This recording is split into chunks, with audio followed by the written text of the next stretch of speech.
So let's come back now to how the media have covered this. Here's some sound from other networks. These are news anchors talking about the president's initial tweets.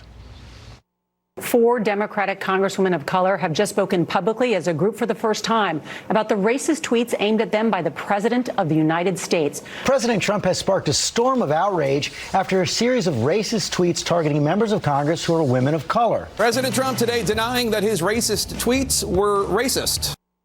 Beverly, should straight news anchors and journalists and reporters, not talking here about opinion people who can argue this 24 hours a day, just report, hey, the president sent out a bunch of racist tweets? No, what they should do is make sure that there's a very clear line between what is news reporting and what is opinion.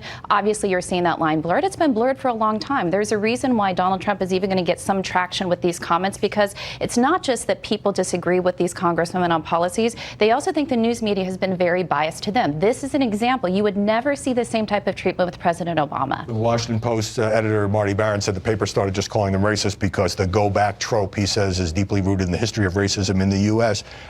So if it's so obvious that these are racist, and I'm certainly not defending these particular tweets and comments, why don't news outlets just lay it out, provide the context, and let readers and viewers reach their conclusion? Well, I think they, to a large extent, do try to do that. Not in those clips. Well, but you know what? If you were to pick a random clip from 2 weeks ago or a month ago or 6 months ago, they are hesitating to say that Donald Trump comment were racist. They are hesitating to say that something he said is a lie. No, they'll revert to it. I think there are times when things are so obvious that they feel on such strong ground to say it. I got half a minute. It does a horrible thing for the credibility of the media to assert something like this, particularly when they have a really bad track record of covering racial issues throughout the U.S. The Covington High School boys being a really good recent example. But also you have statements from some of these women saying that, just pouring themselves into identity politics, that many people view these things as racist, that black people have to be, are only black people and can't have ideas of their own. Those things aren't called racist. So if you're not going to be equivalent about it, it makes it even worse.